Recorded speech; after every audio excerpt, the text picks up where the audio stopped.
Coucou, on se retrouve pour une nouvelle vidéo bypass. C'est une vidéo qui m'a été demandée par plusieurs abonnés. Donc je m'exécute, hein, je vous obéis. Pour rappel, je me suis fait opérer d'un bypass en mai 2020. J'ai perdu 50 kg 3 et je suis mariée à Frédéric.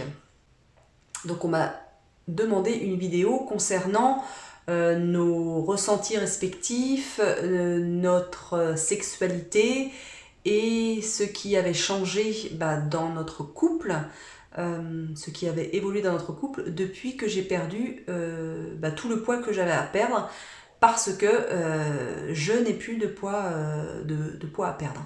Donc vous retrouverez ma dernière vidéo bilan ici, là, juste ici. Et puis un peu après, tout au long de la vidéo, je vous mettrai les playlists, notamment la playlist sur le bypass, hein, le parcours préopératoire. Vous remarquerez que mon mari ne se trouve pas à mes côtés, il ne souhaite pas apparaître dans mes vidéos. C'est pas son kiff du tout, il n'est pas du tout là-dedans, il n'aime pas ça, il n'est pas égocentré comme moi. Je lui ai transmis vos questions, on y a répondu, on est parti quelques jours se mettre au vert, comme on dit, se reposer, et on en a profité pour lire vos questions et pour y répondre ensemble. Donc je vais vous transmettre ces réponses. C'est parti ?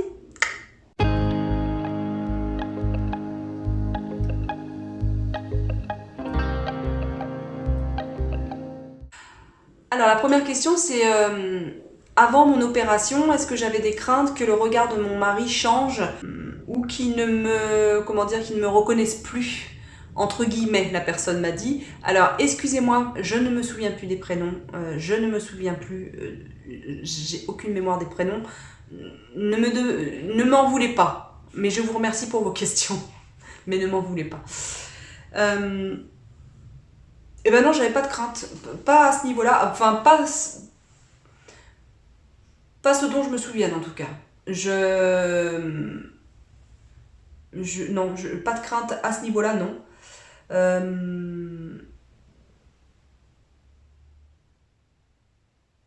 Non, non, pas de crainte à ce niveau-là. Je pensais au contraire qu'il allait kiffer en fait ce corps.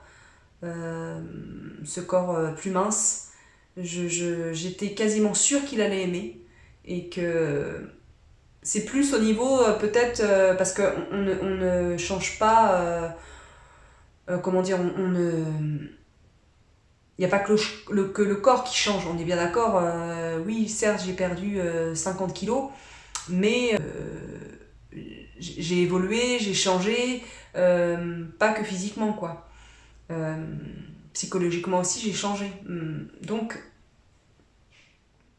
j'avais peut-être plus des craintes à ce niveau-là, que j'évolue dans un sens et lui dans l'autre. C'était ça ma crainte, une de mes craintes, mais qui n'était pas ultra présente non plus, hein. Je m'en mangeais pas les ongles la nuit, quoi, vous voyez. La deuxième question qui rejoint un peu, forcément ça va rejoindre vu que c'est à peu près sur le même thème. Le regard de ton mari a-t-il changé depuis ta perte de poids ? Alors je dirais oui et non.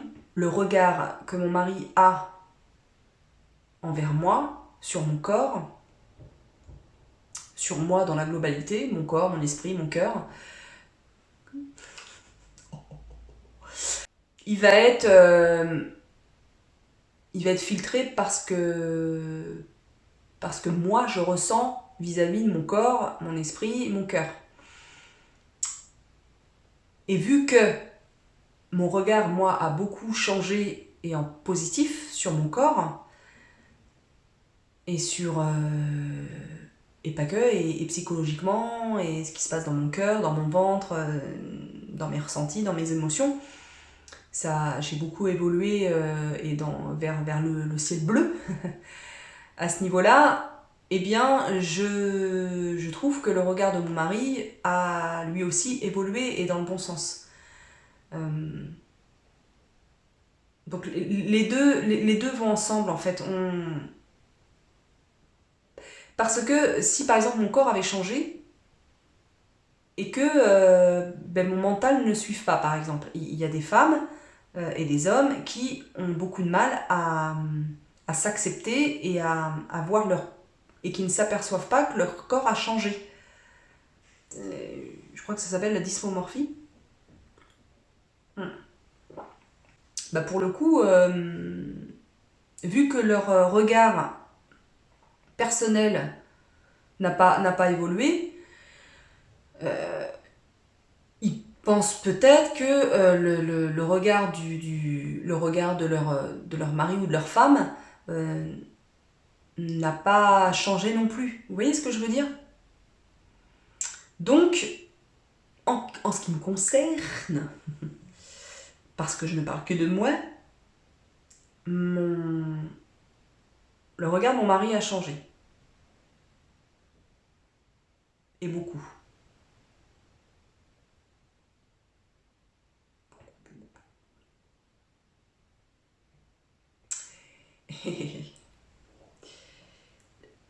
La deuxième question comporte la libido. Pour vous imaginer un peu ma libido avant l'opération et les mois qui ont précédé l'opération, les longs mois qui ont précédé l'opération, ma libido, c'était ça.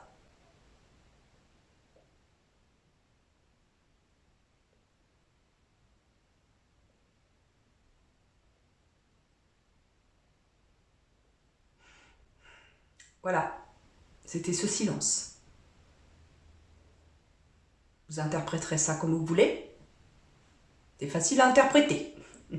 C'est-à-dire que même dans nos discussions, c'était un sujet délicat à aborder. Un sujet, la sexualité, la libido, hein. Pas tabou, hein, mais empreinte beaucoup de souffrance et beaucoup de culpabilité de part et d'autre. Et donc,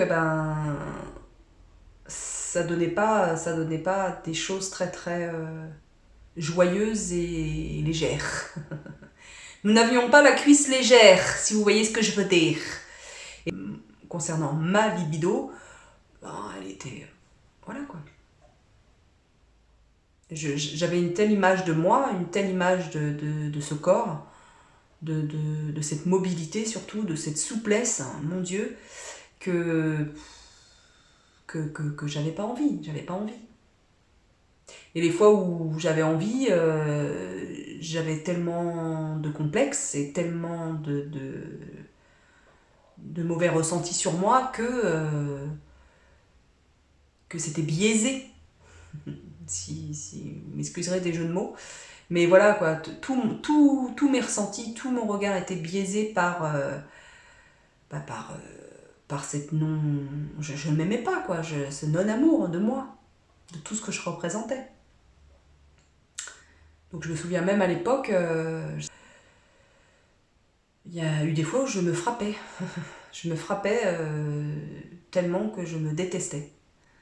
C'est arrivé très peu de fois, mais c'était pas, vous voyez, c'était pas joyeux, hein, ce qui se passait dans mes yeux et ce que je voyais dans mon regard et dans la glace et dans ma nudité, déjà quand on est nu, on est quelque part un petit peu, on peut se sentir un peu fragile, un peu, enfin moi en tout cas, voilà, c'est comme ça des fois que je peux me sentir. Et là, avec ce corps qu'on n'aime pas, ça rajoute, hein. Enfin moi en tout cas ça rajoutait. Et c'est clair que vu que mon corps a changé, mon regard a changé, mon mental a changé, mes émotions sont nettement plus douces et nettement plus positives, pour le coup mon regard est nettement bienveillant. Et plus, enfin ça n'a rien à voir. Ça n'a rien à voir. Et même si ce corps a des balafres, hein, parce qu'une grosse perte de poids comme ça, eh bien ça laisse des marques. Ça laisse des marques, ça laisse des plis, ça laisse de la gélaille. qu'il faut remuscler, certes, mais c'est pas encore le cas. Mon corps n'est pas encore remusclé et je ne sais pas si je pourrais avoir à nouveau un corps un peu plus musclé. Ça, c'est le travail que je suis en train de faire en ce moment. Me regarder bien en face et regarder ce corps avec amour. Et vraiment, je me le dis. Je l'exprime et je me le dis régulièrement, plusieurs fois par semaine. Je me regarde dans la glace et j'apprends à apprivoiser ce nouveau corps, ces nouveaux plis, ces nouvelles fesses inexistantes. Tout ça, quoi. Ce ventre qui pend. Alors certes, j'ai pas un ventre... j'aurais pas besoin, je pense, d'abdominoplastie. Je ne pense pas. Mais il est quand même assez flasque. Et lors de tel ou tel mouvement, que ce soit dans l'intimité ou dans le sport ou sur la plage ou que mon corps sera dénudé, eh bien la pesanteur est là, la gravité est là, non pas la pesanteur, la gravité est là et le ventre pend, hein. Et l'autre jour je m'en suis aperçue et ça m'a un petit peu pas contrariée, je l'ai remarqué et hein, ça fait quand même une grosse boursouflure qui va vers le sol. Mais que se passe-t-il? C'est moi? Qu'est-ce que c'est cette excroissance? Voilà, mais ça m'a pas arrêté net, ça m'a pas... voilà, parce que c'était dans un moment, comment vous dire, voilà. Et ça m'a pas... Non, ça m'a pas arrêté net, quoi. Et mais je l'ai remarqué. Et j'y ai repensé et j'y repense. Maintenant, il faut travailler sur l'acceptation. Parce qu'après quoi? Moi, mon ventre, vu que j'ai pas une masse graisseuse suffisamment importante pour me faire... Si, je pourrais me faire opérer si vous voulez, bien sûr que si. Il y a plein de nanas qui seront opérées ou d'hommes qui seront opérés, même s'ils n'ont pas le ventre qui recouvre le pubis, par exemple. Je pourrais, mais j'ai pas envie. Je n'ai pas envie. Je n'ai pas envie. Je vous ai toujours dit, et je me le dis encore, que la seule opération que je ferais, c'est l'opération des seins, si je n'arrive pas à accepter ces seins qui sont à la dépendilloche. Voilà. Parce que ça aussi, je les regarde avec bienveillance, mais ça les fait pas remonter, la bienveillance, si vous voyez ce que je veux dire. Je la montre parce que j'en suis... c'est un très très bon souvenir que j'ai eu avec ma belle Caroline, ma belle Caro, ma copine. Cette petite tasse. Et puis je fais comme toutes les youtubeuses célèbres. J'ai le droit, non?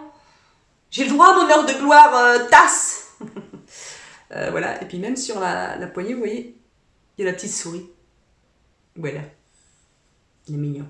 Elle est mignonne cette tasse. Donc, à la question plus de libido, oui, plus, vraiment plus.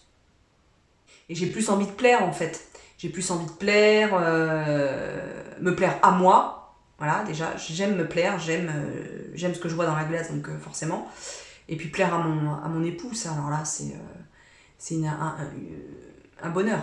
Un bonheur, vraiment un bonheur. Et du coup, il voit que j'essaie de prendre soin de moi, que j'en ai envie, que ça me plaît, que d'être féminine. Et lui, ça lui plaît énormément, du coup. Beaucoup. Alors, il y avait une question qui me demandait les points positifs et les points négatifs de l'opération et de la perte de poids. Alors, point positif, plus de mobilité. Très clairement, ça c'est une joie incommensurable. Il y a 2 semaines, j'ai été courir, j'ai été faire un footing, j'ai couru J'ai couru combien de temps? En tout, j'ai dû courir 25 minutes et j'ai marché 10 minutes. J'alternais en fait. C'est un bonheur. Un bonheur, j'en aurais pleuré tellement que j'étais contente de pouvoir bouger ce corps aussi facilement avec autant de légèreté et d'entrain et de résistance en fait, hein, d'endurance. Voilà. Et ça, c'est un bonheur. Et j'ai hâte là d'acheter. Je vais les acheter au mois d'avril, mais des baskets dignes de ce nom avec un amorti comme m'a conseillé ma copine Caro justement qui court très très régulièrement. Et je vais aller choisir des chaussures pour courir avec un amorti sur tout le pied, toute la semelle en fait, pour que les articulations ne souffrent moins en fait. Et oui, donc les avantages, enfin les points positifs, c'est voilà, plus de mobilité, donc plus d'activité physique, donc plus de joie au cœur, hein, parce que ça amène tellement d'endorphines, tellement de satisfaction et tellement de bonne fatigue. L'activité physique, de se bouger, mais moi je revis et je pense. Et en même temps, vous voyez, au niveau des craintes, tout à l'heure, il y avait une question sur les craintes, c'était ça ma crainte. De ne pas avoir la niaque pour bouger, d'avoir tellement, durant des années, été assez statique. Du coup, je bougeais, mais ça n'avait rien à voir, je bougeais à 1% de ce que je bouge maintenant. Et j'avais des craintes par rapport à ça, à me laisser du coup aller et à me dire ouais, de toute façon le bypass a fait son effet, je suis plus mince, ça y est, j'ai atteint le poids que je voulais, tant mieux, hop, je ne fais rien. Cool. Bah non. Bien au contraire, j'ai toujours envie de bouger, j'ai toujours envie j'adore ça. Vraiment, j'adore ça.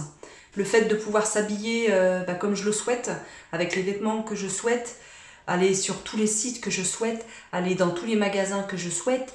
Bon, maintenant, enfin, c'est un peu ralenti avec le Corinne, mais voilà quoi, mettre ce que je veux, c'est génial. Je parle de mon expérience à moi. Les femmes qui sont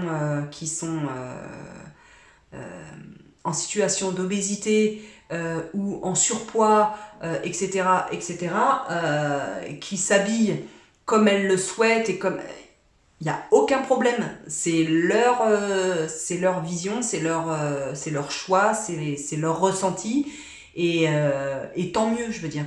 Je ne dis pas que quand on est plus grosse ou plus gros, on ne peut pas s'habiller comme on veut. Moi, mon avis, c'est qu'on a vachement moins de choix quand même et il faut passer des heures et des heures et il faut avoir un budget, un gros budget pour s'habiller correctement selon moi. Voilà, selon mes goûts à moi. Voilà. Point positif, bah voilà, et puis psychologiquement, je revis, je suis. Bon, je vous remets les vidéos, hein. Il y a un bilan là, donc voilà. Allez voir le bilan des 9 mois, je vais pas redire comment je me sens, etc. Parce que ça va être redondant et j'ai peur de perdre 100 abonnés, alors que déjà. Non, je suis à 360 abonnés et j'en suis ravie. Là, il y a eu des abonnements de ouf là. C'est ce dernier mois, c'est incroyable. Je vous remercie d'ailleurs, vraiment beaucoup. Les points négatifs, je vous disais, c'est d'avoir voilà ce corps qui pendouille, ce corps qui pendouille. Voilà, il faut faire avec. Et si on n'arrive pas à faire avec au final, après avoir essayé, psychologiquement de se faire aider, de laisser le temps au temps, parce que, ah oui, ça c'est important. Il faut, moi, dans mon idéal, par exemple, je vous ai parlé tout à l'heure que je me ferais peut-être refaire la poitrine, parce que du coup, elle est assez fuyante, on va dire. J'ai toujours une bonne poitrine, c'est-à-dire que je fais un 100D, je crois, ou un 4, ou un... Bon, dans ces eaux-là, on va dire. Mais par contre, c'est assez vide, en fait. C'est un peu un flambi, quoi, vous voyez. Donc, au quotidien, à porter, c'est pas très très facile. Mais, je me laisse le temps d'apprivoiser mon corps. Au départ, voilà, au départ de la perte, on perd. Et à un moment donné, on perd beaucoup, et beaucoup. Et on est là-dedans. Enfin, moi, j'étais focus. Et c'est vrai qu'on se regarde le corps, etc. Mais je trouve que on est plus... Enfin, moi, j'occultais un peu mon corps. Je m'attardais pas à regarder les détails, etc. Et maintenant, si. Maintenant que j'ai fini de perdre, je m'arrête, pause. Et là, le travail d'acceptation va commencer. Le travail psychologique là-dessus va commencer. Et c'est en s'observant, c'est en étant bienveillant que petit à petit, je pense réellement que peut-être je vais accepter cette poitrine. L'aspect physique, l'aspect esthétique, je pense que je pourrais m'y faire. Je pense. Très sincèrement, je pense. Après, d'un point de vue confort, c'est là où je mets un bémol. C'est-à-dire que moi, au quotidien, de porter cette poitrine qui descend, qui est contre le ventre, là, si vous voulez, au quotidien, c'est pas très agréable parce que il faut trouver des soutiens-gorge adaptés. J'ai racheté des soutiens-gorge, j'en ai racheté 2. Donc d'ailleurs, la bretelle me gêne énormément. Donc j'ai été aux Galeries Lafayette avec ma copine Caro, qui m'a aiguillée, qui m'a aidée à choisir 2 soutiens-gorge. Donc j'en ai choisi 2 de la marque Triomphe. C'est ce qui offrait un bon maintien avec des matières douces et prix. Il y en a un que j'ai payé 60 € et l'autre que j'ai payé 50, je crois, un truc comme ça. Il y en a un, ce qui est vraiment rigolo, et je vous montrerai, je fais une aparté, hein, mais je trouve que c'est important. Il y en a un, je portais le même il y a très très longtemps, je crois, à mes 20 ans, il me semble que j'ai porté ce genre de soutif. Très simple, blanc, un peu comme les Playtex cœur croisé, vous voyez, un peu dans ce style-là. Sans armature, je ne veux plus d'armature. Je peux plus les armatures. J'ai l'impression que ça me rentre dans les côtes. Oh, ça me fait mal, c'est horrible. Donc le blanc Triomphe là, impeccable. Il soutient bien ma poitrine. Les bretelles sont larges. Très bien. Je ne le sens quasiment pas. Ça va. Le deuxième là, celui-là. Donc c'est un rose poudré. Oui, un rose poudré. Il est... je le sens. À un moment donné, vu que mes seins ne tiennent pas du tout seul, c'est-à-dire que la peau, elle fait... C'est de la gelée, en fait. Hein. C'est comme un flambi, en fait, mes seins. Vous voyez, comme ça. Et ben, c'est-à-dire que... Et ben, là, ils sortent, en fait. J'ai mes seins, ils sortent du soutif.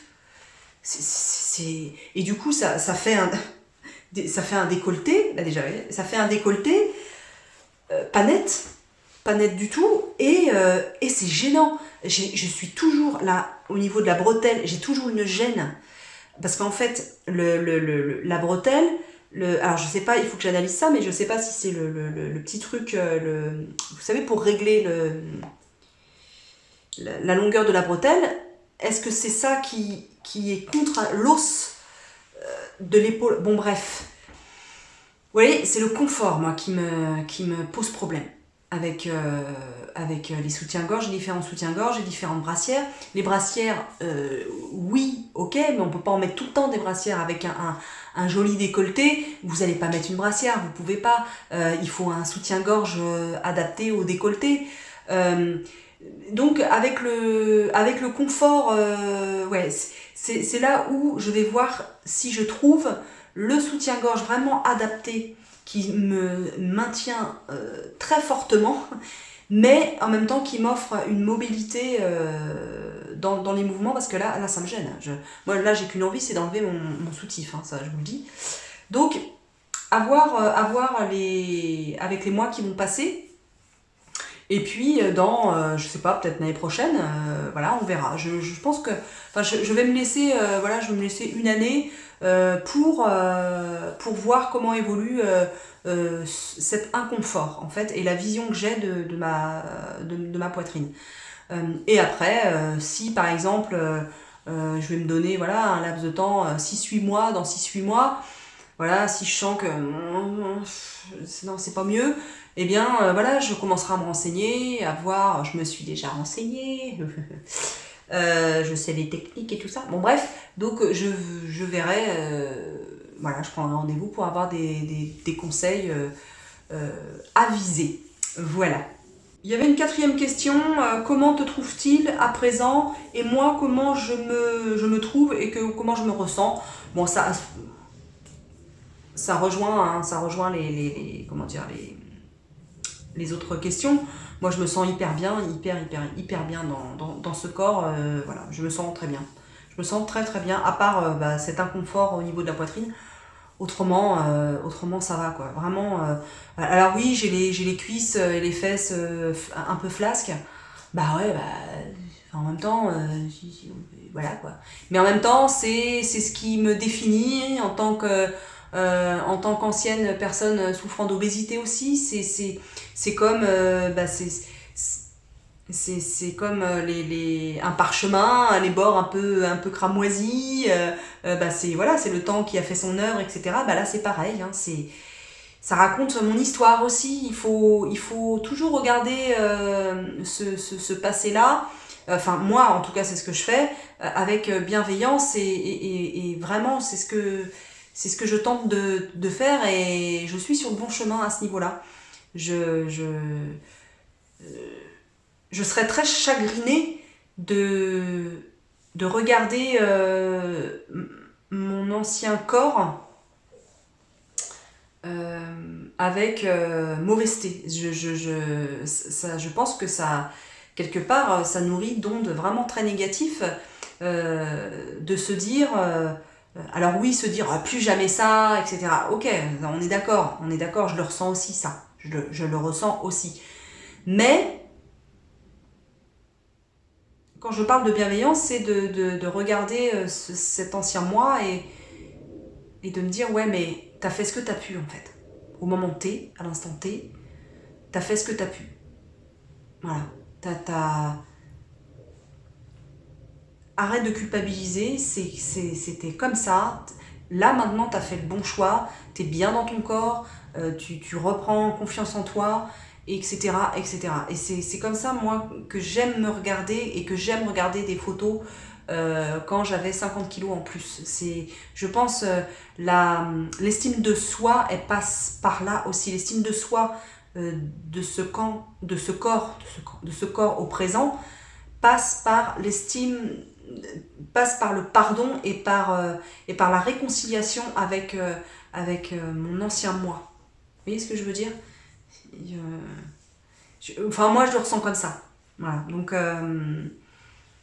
et mon mari, comme je vous le disais, mon mari, il kiffe ce corps, quoi.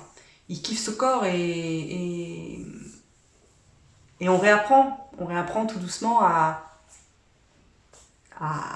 s'aimer. à s'aimer, ouais, physiquement, ouais. Ouais. C'est... comment vous dire? C'est un chapitre assez agréable, ça. Quand on a retrouvé justement de la libido, quand on a envie de plaire, quand on a envie... quand on est plein de désir. Et surtout, voilà, à nos âges, quand on dit, voilà, à 45 ans, mon mari est un peu plus vieux que moi, oui, c'est plutôt la phase ascendante. Voilà, je sais qu'il y a des gens, il y a des couples qui font chambre à part déjà à nos âges, qui sont malheureux dans leur sexualité. Je dois avouer que, pour le coup, nous, c'est chouette, quoi. C'est vraiment chouette. C'est une bouffée d'oxygène. C'est une bouffée d'oxygène, c'est les nuages qui s'en vont. Et c'est pétillant, quoi. C'est pétillant et on a envie de plein de choses. Et on a envie l'un de l'autre. Et ça, pour moi, c'est un des ciments du couple. C'est un des ciments du couple, c'est ce qui nous lie. C'est où mène le désir. Et plus on est désirable, plus on a envie de faire l'amour, et plus on fait l'amour, plus on a envie d'être désirable et d'être désiré, et plus on a envie de faire plaisir à l'autre, et plus l'autre a envie de nous faire plaisir, et c'est réellement une communion, quoi. Vraiment,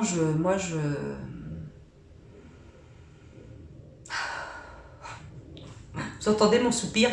C'est la même chose que le silence de tout à l'heure, mais voilà, un soupir plus plus plus. Voilà, libido plus plus plus, soupir plus plus plus, sexualité plus plus plus. Et on a encore plein d'échelons à gravir. Il y a, voilà, et j'ai hâte et ça rajeunit, quoi. Vraiment, ça rajeunit, ça donne, voilà, ça donne un coup de fouet au quotidien aussi, quoi, parce que il y a la place pour ça, il y a la place pour ça à nouveau, à nouveau. Et qu'est-ce que c'est bien. Qu'est-ce que c'est bien de se faire du bien.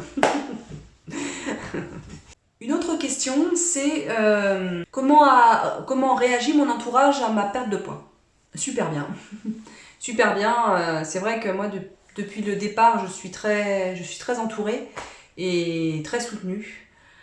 Et ça, c'est un bonheur. C'est un bonheur parce que c'est un vrai moteur.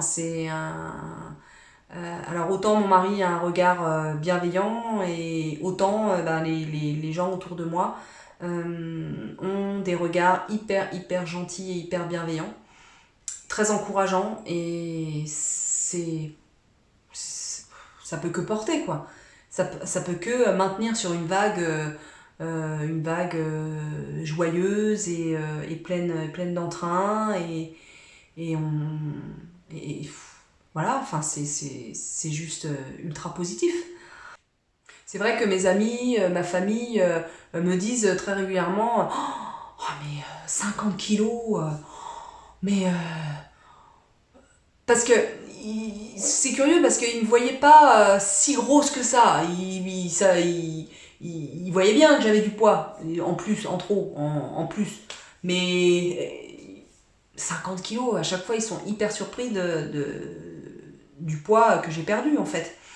Et vu ils me voient joyeuse, pleine d'entrain, dynamique, beaucoup moins déprimée, quasiment plus déprimée qu'avant, ils sont hyper contents pour moi, vraiment hyper contents pour moi, et fiers, et ils me félicitent, et ils me portent, quoi, ils me portent. Et donc il y avait une sous-question qui me demandait si mon comportement, ma personnalité avait changé. Comme je disais précédemment, peut-être que j'ai un peu plus confiance en moi, un peu plus confiance dans ma féminité, un peu plus confiance en l'avenir, du coup un peu plus confiance dans mon couple, un peu plus confiance dans ma vie professionnelle aussi. Il y a beaucoup de choses qui ont découlé de cette perte de poids. Ou alors c'est tous ces kilos qui faisaient comme un bouchon, qui empêchaient, qui stigmatisaient tous ces problèmes, tout ce que j'ai énoncé il y a quelques secondes, quoi. Le manque de confiance, le manque de féminité, le regard hyper culpabilisant et hyper malveillant sur moi, etc. l'obésité dont je souffrais, ça contenait tout ça en fait. Et il y en a, ça sera l'alcool, il y en a, ça sera les joints qui stigmatisent. Je sais pas stigmatiser le mot qui matérialise tout ça, hein, tous ces éléments-là. Bah moi, c'était ma situation d'obésité, en fait, hein, où il y avait tout ça dedans.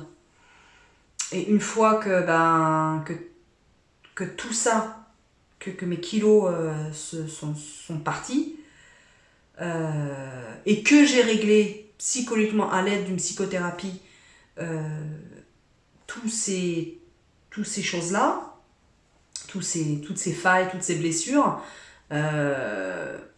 eh bien, ma personnalité, celle qui était profondément en moi, eh bien, mine de rien, elle ressort, elle jaillit, elle a envie de s'exprimer parce que le bouchon n'est plus sur la jarre, le bouchon a explosé. Donc, du coup, c'est génial. Eu un humour, de l'humour. J'ai toujours été, j'avais un dynamisme en moi, etc. Mais qui était vraiment amoindri par mes kilos, mais par la dépression, par tout ce que cette obésité cachait en fait, hein, tout ce qu'elle portait quoi, cette obésité, hein. Il y avait pas que les kilos, il y avait plein de kilos de merdasse avec, hein, quoi, hein. Donc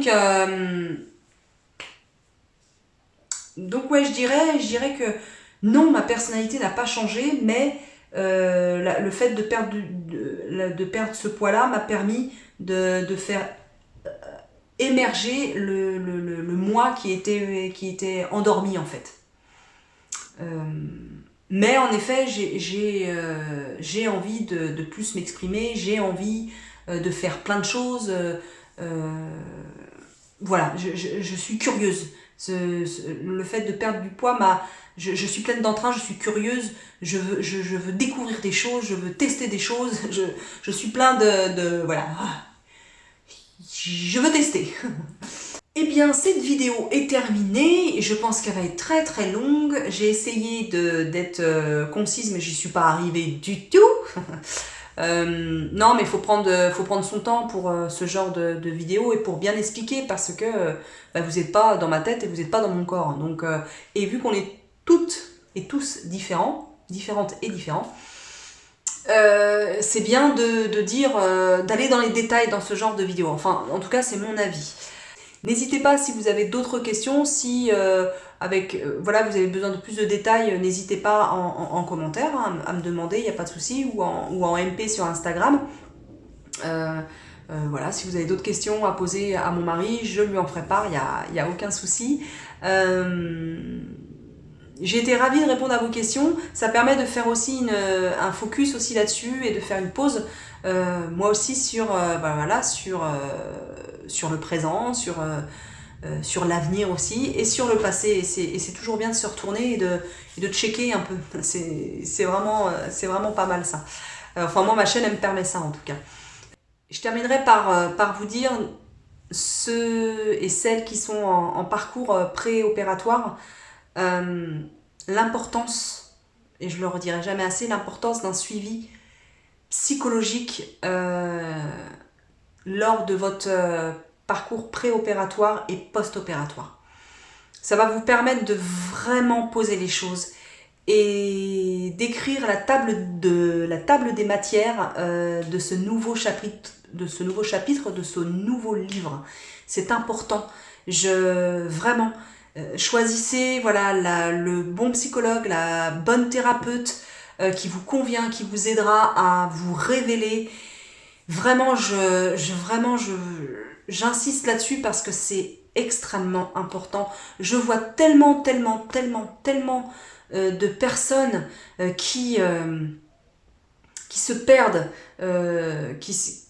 qui se perdent dans ce parcours préopératoire et surtout post-opératoire, quand les mois et les années commencent à s'accumuler et que il y a une reprise de poids parce que peut-être en partie, une petite partie est due justement à ce non-accompagnement psychologique durant le parcours pré-op et post-op. Vraiment, prenez soin de vous, prenez soin de votre mental, prenez soin de votre corps, prenez soin de vous, soyez bienveillants. Et la bienveillance, ça passe par aller s'asseoir face à quelqu'un et lui dire « Oh, bah je suis émue, dites donc, bah madame !» et lui dire vos ressentis, vos émotions, ce qui ne va pas dans votre tête, ce qui ne va pas dans votre cœur, les ombres qui sont là depuis des années et qui peuvent faire que vous avez pris du poids et qui vous amènent vers une situation d'obésité. Je dis pas que c'est le cas pour tout le monde, pas du tout. Mais si on prend du poids et un poids conséquent et qu'on est malheureux avec ce poids, je dis bien si on est malheureux parce qu'il y a plein de gens qui sont heureux en situation d'obésité ou en situation de surpoids, donc ça, mon discours ne les concerne pas, je parle des gens qui sont malheureux avec de nombreux kilos en plus. N'ayez pas peur de vous faire aider, n'ayez pas peur de vous faire accompagner par des professionnels dignes de ce nom. N'hésitez pas à en tester. Si un ne vous convient pas, un autre vous conviendra ou une autre vous conviendra. Un psychiatre, un thérapeute, une thérapeute, des gens dans la psychologie. Attention, dans la psychologie. On peut se faire aider à côté par des techniques de bien-être, d'hypnothérapie, de réflexologie plantaire, d'énergéticiennes, d'énergéticiens, mais ce n'est pas des thérapeutes, ce n'est pas des psychologues, ils n'ont pas fait d'études de psychologie. Voilà, c'est mon avis, ça n'engage que moi, mais soyez bienveillants avec vous et je pense que ça passe par là. Et voilà, cette vidéo est à présent terminée. Je vous souhaite le meilleur, le bon. N'hésitez pas à commenter sous cette vidéo, à me dire où vous en êtes dans votre parcours. Ça m'intéresse toujours beaucoup de savoir où vous en êtes et puis comment ça se passe surtout parce que je sais que y en a qui sont fait opérer il y a 4 mois, d'autres qui sont en parcours préopératoire, qui vont se faire opérer dans 2 mois ou dans 1 mois et demi ou dans 1 mois. J'ai de plus en plus de commentaires comme ça, donc n'hésitez pas à me faire part de vos parcours et de vos difficultés aussi. On peut s'entraider, sous mes vidéos, des anciennes peuvent vous donner la main pour des petites techniques, et puis on peut s'encourager, et puis on peut se soutenir, et puis et toute la bienveillance qu'il y a sur cette chaîne, eh bien moi je veux qu'elle serve à quelque chose et pas qu'à moi, parce que si vous saviez comme ma vie a... Voilà. Je vous remercie beaucoup pour votre attention et puis on se dit à très vite dans une prochaine vidéo. Je vous embrasse. Mouah.